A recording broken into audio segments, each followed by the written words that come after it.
세 번째 주제, 세 번째 소주제입니다. 믿음으로 순종하는 삶. 아브라함은 하나님의 말씀을 처음 들었을 때 본토 아비 친척이 있었던 자신의 고향을 떠나서 하나님이 약속하신 땅으로 갔습니다. 그런 아브라함을 보고 여러 우상들을 섬겼던 그 아브라함의 가족과 친척들은 아브라함이 자신들을 떠났을 당시에는 도대체 여호와 하나님이 어떤 신이었을까라는 의구심은 없었던 것 같습니다. 의구심이 있었던 것 같습니다. 제가 말할 것 같죠? 아닙니다. 그들은 의구심이 없었던 걸로 보여져요. 왜냐하면은 성경에 이에 대한 언급이 없기 때문입니다. 저는 이제 좀 성경 중심으로 보려고 하기 때문에 그러니까 성경에서 이들이 의구심을 가졌다는 그런 표현이 하나도 없기 때문에 그냥 아브라함이 믿는 여러 우상 중에 그러니까 자기들이 믿었던 여러 우상 중에 그냥 한 종류로 본 거죠, 그냥. 예. 그러니까 아브라함의 하나님을 여러 우상 중에 하나로 여겼기 때문에 아브라함이 믿는 하나님의 명령에 따라 어디를 간다고 했을 때 그냥 의구심을 가질 이유가 없죠. 여러 우상 중에 하나였을 거니까 그들에게는. 예. 그런데 이런 아브라함에게 형제가 하나 있었으니 아브라함의 형제 이름은 그 나홀이었습니다. 예. 다음 구절을 한번 같이 읽겠습니다. 오늘 24장을 읽었는데요.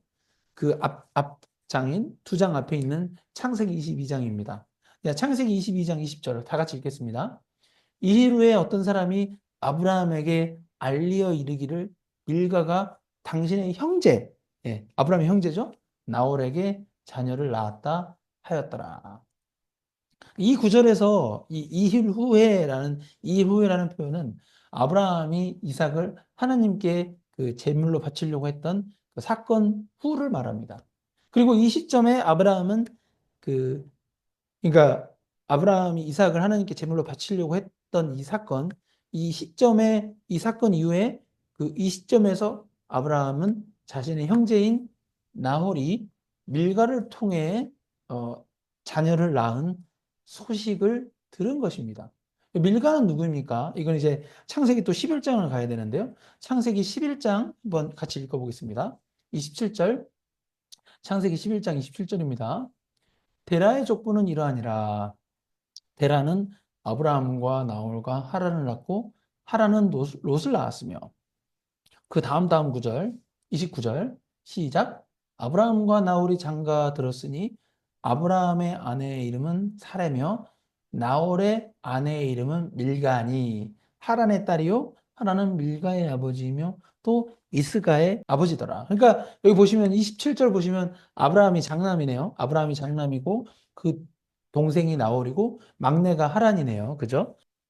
그러니까 다시 말씀드리면 아브라함의 아버지인 데라가 아들 셋을 낳았는데 그 아들 셋은 아브라함, 나홀, 하란이었습니다. 아브라함, 나홀, 하란이 형제였던 것이죠. 그 나홀 입장에서는 막내인 하란의 그 딸이었던 밀가를 아내로 얻은 것입니다. 그러니까 밀가는 어떻게 보면 나홀의 조카인데 조카를 아내로 맞이한 것입니다. 이거 고대 근동사였기 때문에 이런 결혼이 가능했죠. 지금처럼 생각하시면 안 됩니다. 지금은 사촌하고 결혼 안 하지만 한국에서는 한국하고 이렇게 비교하시면 안 돼요. 그때 고대 근동사이니까. 그리고 아브라함의 조카로 또 하란의 아들이니, 그러니까 아브라함이 조카 롯을 낳고 밀가를 낳았던 거잖아요. 그러니까 결국 이 얘기는 롯과 밀가는 남매지간이 한 것이죠. 예, 하란의 자녀니까요.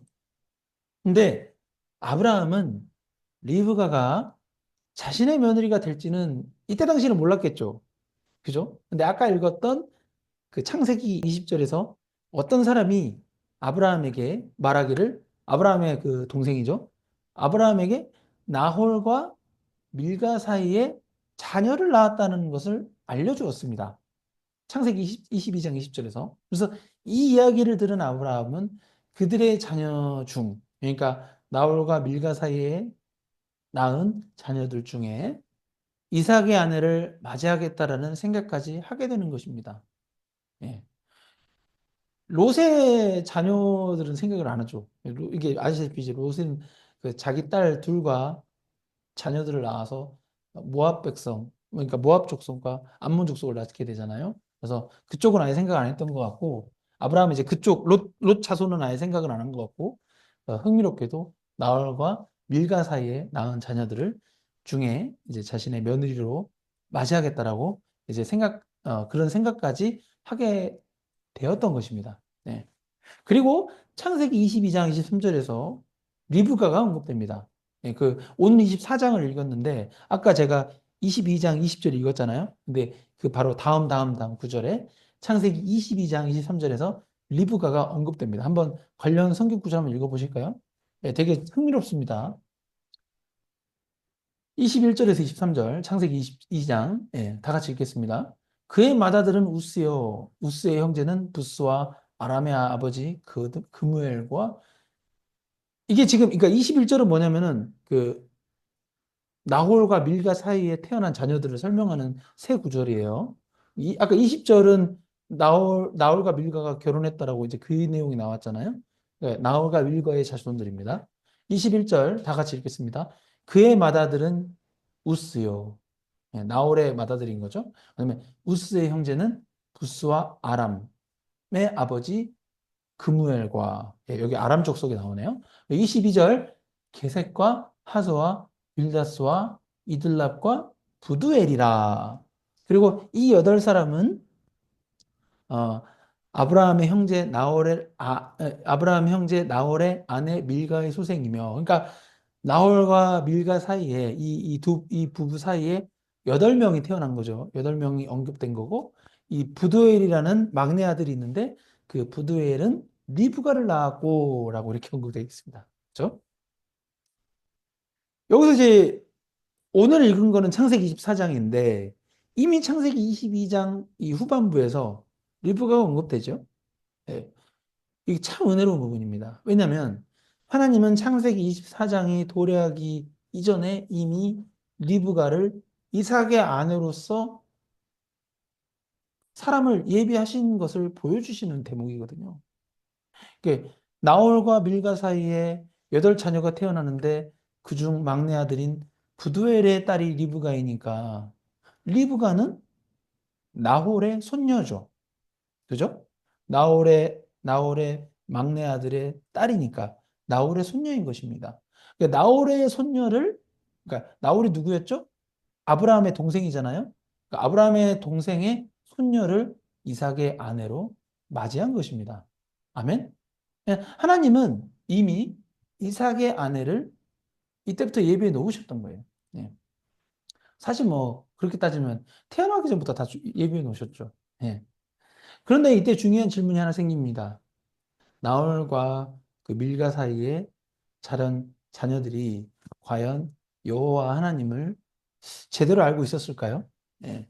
저는 이 부분에 대해서 어, 좀 약간 회의적입니다. 왜냐하면 이들은 제가 봤을 때는 아브라함의 하나님을 우상들 중 하나로 여겼을 거라고 생각이 됩니다.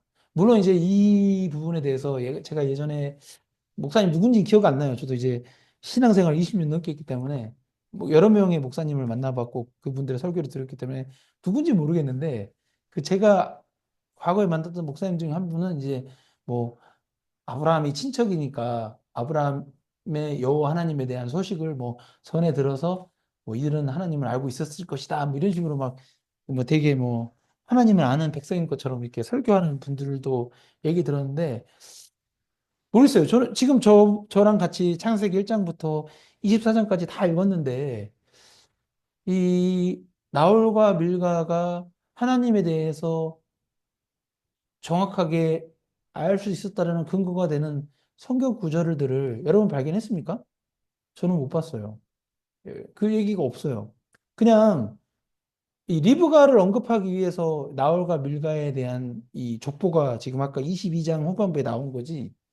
나홀과 밀가의 어떤 믿음의 행보에 대해서는 성경에 언급된 게 없습니다. 오히려 물론 이제 롯이 뭐 실수는 했지만 롯에 대한 얘기는 좀 있잖아요. 근데 나홀과 밀가는 없습니다. 이 성경에 언급되지 않았다는 얘기는 그들이 그냥 아브라함이 자신의 고향을 떠났을 때랑 별반 차이가 없이 여러 우상들을 섬기는 그런 사람들이었다라고 저는 해석이 보여지거든요. 다시 말해서 일반적인 이방인들과 별반 차이가 없는 사람들이에요. 다만 아브라함은 자신의 족속의 어떤 씨로 이제 그 예수 그리스도가 태어나야 된다는 그 말씀 때문에 어찌됐건 나홀이 같은 아버지, 족속이기 때문에 이렇게 믿음으로 행한 것이죠.